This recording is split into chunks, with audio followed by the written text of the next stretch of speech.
Hello everyone. इस video में हम लोग नॉन साइनोसाइडल ऑसिलेटर के बारे में डिस्कस करेंगे। The oscillator which produces non-sinusoidal periodic waveform is known as non-sinusoidal oscillator। ऐसे ऑसिलेटर जो नॉन पीरियाडिक सिग्नल को जनरेट करें नॉन साइनोसाइडल ऑसिलेटर कहलाते हैं। नॉन साइनोसाइडल पीरियाडिक वेवफॉर्म में भी square wave, triangular wave, sawtooth wave, rectangular wave, तो ये सारे एग्जाम्पल हैं नॉन साइनोसाइडल पीरियाडिक सिग्नल के। तो in non sinusoidal periodic signals को जनरेट करने के लिए जो कॉमन नॉन साइनोसाइडल ऑसिलेटर्स हैं वो हैं sawtooth generator, relaxation oscillators, multi vibrator, Smith triggers. ये सारे एग्जाम्पल हैं नॉन साइनोसाइडल ऑसिलेटर्स के। तो इसमें से बहुत कॉमनली यूज किया जाने वाला ऑसिलेटर है रिलैक्सेशन ऑसिलेटर। रिलैक्सेशन ऑसिलेटर ये अनस्टेबल मल्टी वाइब्रेटर है। जैसा कि इसको मैंने इस फिगर में बनाया है, बेसिकली एक तरह का कंपैरेटर है जिसको कि हमने ऑपरेशनल एम्पलीफायर यूज करके बनाया है। ऑपरेशनल एम्पलीफायर में आप जानते हैं कि दो सैचुरेशन लेवल होता है, एक पॉजिटिव सैचुरेशन लेवल जो कि 15 वोल्ट पर होता है और दूसरा negative saturation region, negative saturation level जो कि -15 वोल्ट है। पॉजिटिव सैचुरेशन लेवल जब आउटपुट वोल्टेज +15 वोल्ट पर हो तो इसे कहेंगे पॉजिटिव सैचुरेशन लेवल, और जब आउटपुट वोल्टेज ऑप एम्प का -15 वोल्ट पर होता है तो ये नेगेटिव सैचुरेशन लेवल। ये कंपैरेटर की तरह कैसे वर्क करता है? ऑप एम्प में दो इनपुट टर्मिनल होते हैं। माइनस टर्मिनल को हम इन्वर्टिंग टर्मिनल कहते हैं और प्लस टर्मिनल को हम नॉन इन्वर्टिंग टर्मिनल कहते हैं। तो हम नॉन इन्वर्टिंग टर्मिनल को किसी एक वोल्टेज पे सेट करते हैं, उसको कहते हैं थ्रेशोल्ड वोल्टेज, और इन्वर्टिंग टर्मिनल पर हम इनपुट अप्लाई करते हैं। जब इनपुट जो कि हमने इन्वर्टिंग टर्मिनल पर अप्लाई किया है वो नॉन इन्वर्टिंग टर्मिनल पे जो थ्रेशोल्ड वोल्टेज हमने अप्लाई किया है उसके बराबर हो जाता है तो ऑप एम्प का आउटपुट स्टेट चेंज हो जाता है। अगर op amp initially plus saturation level पे है, +15 वोल्ट पे है, तो जैसे ही इन्वर्टिंग टर्मिनल का वोल्टेज नॉन इन्वर्टिंग टर्मिनल के वोल्टेज के बराबर होगा, ऑपरेशनल एम्पलीफायर का आउटपुट जो पहले सैचुरेशन लेवल था, अगर ये प्लस सैचुरेशन लेवल था तो स्विच होकर के माइनस सैचुरेशन लेवल पे पहुंच जाएगा।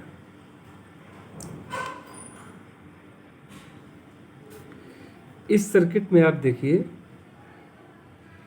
आउटपुट वोल्टेज दो रेजिस्टेंस R1 और R2 के थ्रू डिवाइड करके, मीन्स जो टोटल आउटपुट वोल्टेज है इसके एक पार्ट को यहाँ पे R1 और R2 वोल्टेज डिवाइडर नेटवर्क की तरह वर्क कर रहा है।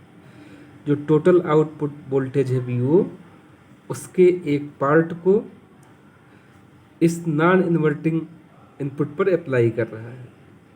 R1 R2 एक तरीके से वोल्टेज डिवाइडर नेटवर्क फॉर्म कर रहा है।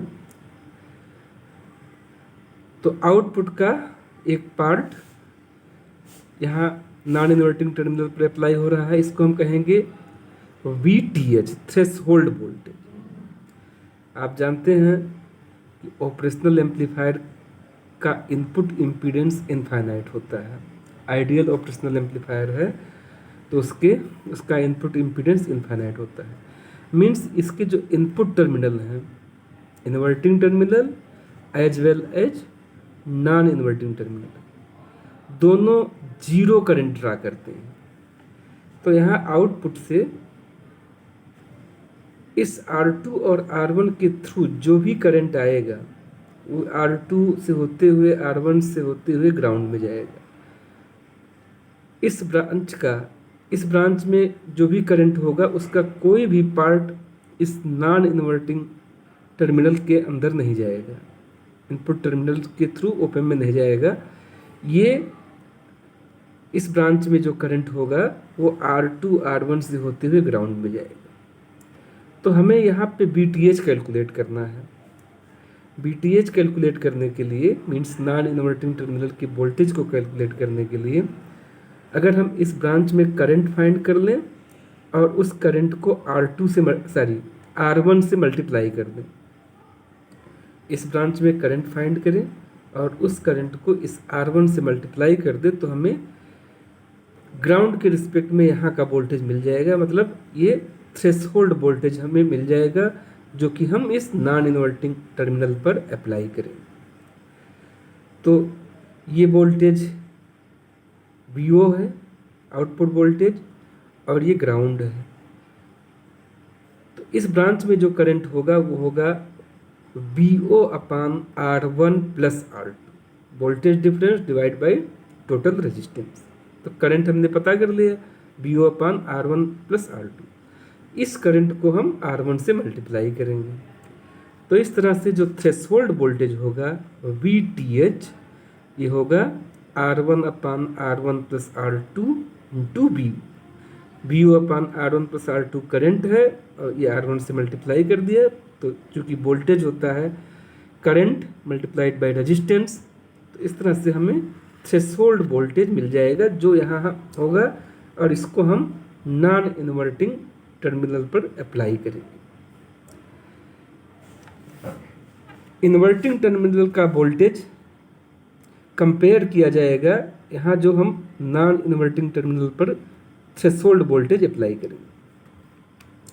अब अगर आउटपुट पॉजिटिव सैचुरेशन लेवल पे है तो ये VO पॉजिटिव होगा, तो ये जो थ्रेशोल्ड वोल्टेज होगा ये पॉजिटिव होगा, उसको हम कहेंगे ये अपर थ्रेशोल्ड वोल्टेज है।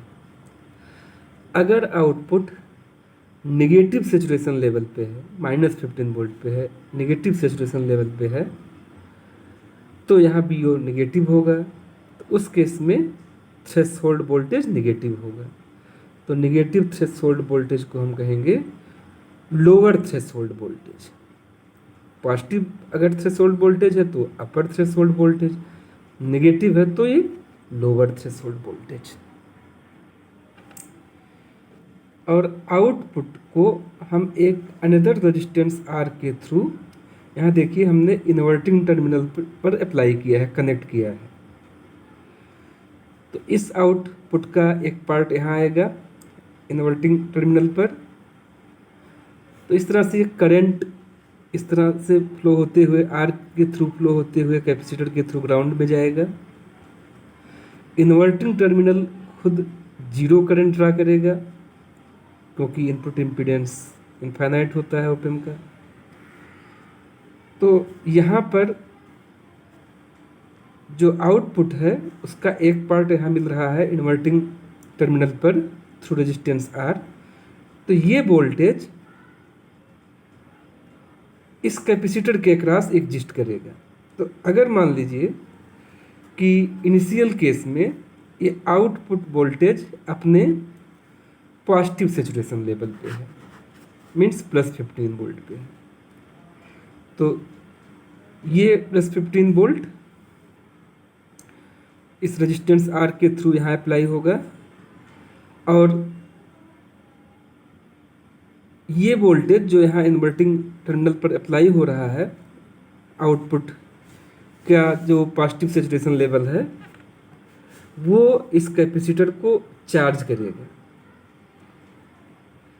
अब ये पॉजिटिव वोल्टेज है तो ये पॉजिटिव डायरेक्शन में चार्ज होगा, जैसे कि हमने ये पोलरिटी शो किया है यहाँ कैपेसिटर के अक्रॉस। तो कैपेसिटर का वोल्टेज बढ़ेगा।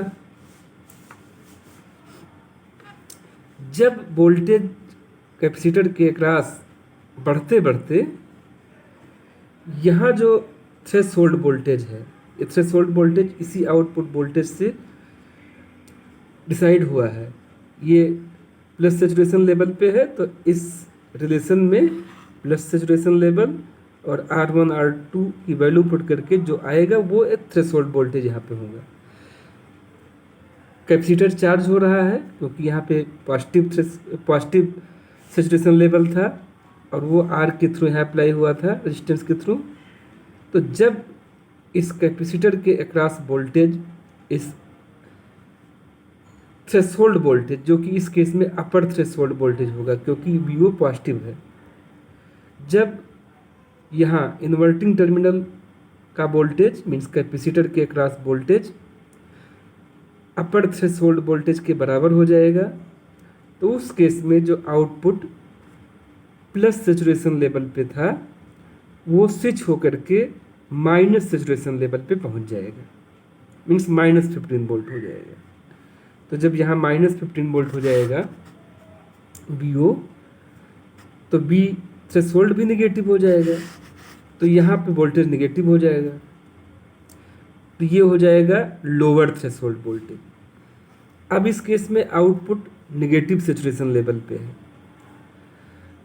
और ये थ्रेशोल्ड वोल्टेज भी निगेटिव वोल्टेज लेवल पे है जो इस रिलेशन से हमने कैलकुलेट किया है। तो अब यहाँ जो इन्वर्टिंग टर्मिनल पर वोल्टेज आएगा वो निगेटिव आएगा क्योंकि अब आउटपुट निगेटिव सेचुरेशन लेवल पे पहुँच गया है। तो अब कैपेसिटर के अक्रॉस निगेटिव वोल्टेज होगा, ये कैपेसिटर अब डिस्चार्ज होना शुरू हो जाएगा क्योंकि अब यहाँ निगेटिव वोल्टेज हो गया है, पोलरिटी चेंज हो गई है। तो कैपेसिटर डिस्चार्ज होके पहले 0 पे होगा, उसके बाद फिर ये निगेटिव डायरेक्शन में चार्ज होगा। ये जो पोलरिटी हमने दिखाया है इसके अपोजिट, क्योंकि अब ये निगेटिव साइन पे हो गया है, आउटपुट निगेटिव होने से ये निगेटिव हो गया है, तो अब कैपेसिटर निगेटिव डायरेक्शन में चार्ज होगा और निगेटिव डायरेक्शन में चार्ज बढ़ता जाएगा। और जब निगेटिव वोल्टेज इस कैपेसिटर के अक्रॉस यहाँ जो थ्रेशोल्ड लेवल है, जो इस केस में यहाँ निगेटिव होगा, VO निगेटिव होने के नाते निगेटिव डायरेक्शन में बढ़ता जाएगा, और जब ये निगेटिव वोल्टेज इस निगेटिव थ्रेशोल्ड वोल्टेज के इक्वल हो जाएगा, तो फिर आउटपुट जो निगेटिव सेचुरेशन लेवल पे था वो स्विच होकर के फिर पॉजिटिव सेचुरेशन लेवल पे पहुंच जाएगा। अब इसके बाद फिर ये यहाँ पे वोल्टेज पॉजिटिव हो गया और यहाँ पे वोल्टेज पॉजिटिव हो जाएगा, तो फिर कैपेसिटर अब डिस्चार्ज होना शुरू हो जाएगा। तो इस तरह से जो यहाँ पे आउटपुट मिलेगा ये +15 वोल्ट और -15 वोल्ट का पल्स मिलेगा। इसका पल्स ड्यूरेशन इस कैपेसिटर के चार्जिंग और डिस्चार्जिंग पर डिपेंड करेगा। तो इस तरह से ये जो मैंने बताया इसके वर्किंग को हम वेवफॉर्म के माध्यम से समझने की कोशिश करते हैं।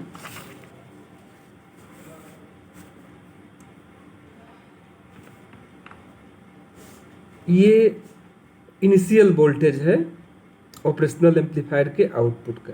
हमने ये ज्यूम किया है कि ऑप-एम्प इनिशियली +15 वोल्ट पे है। +15 वोल्ट पे होने के नाते यहाँ जो थ्रेशोल्ड वोल्टेज होगा यह पॉजिटिव होगा।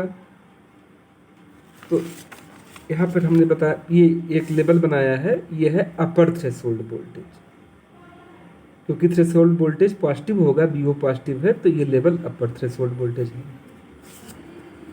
और जब आउटपुट निगेटिव होगा तो ये थ्रेशोल्ड लेवल निगेटिव हो जाएगा। तो इसको हमने इस फिगर में, इस वेवफॉर्म में यहाँ इस डॉटेड लाइन से शो किया है। ये है लोअर थ्रेशोल्ड वोल्टेज।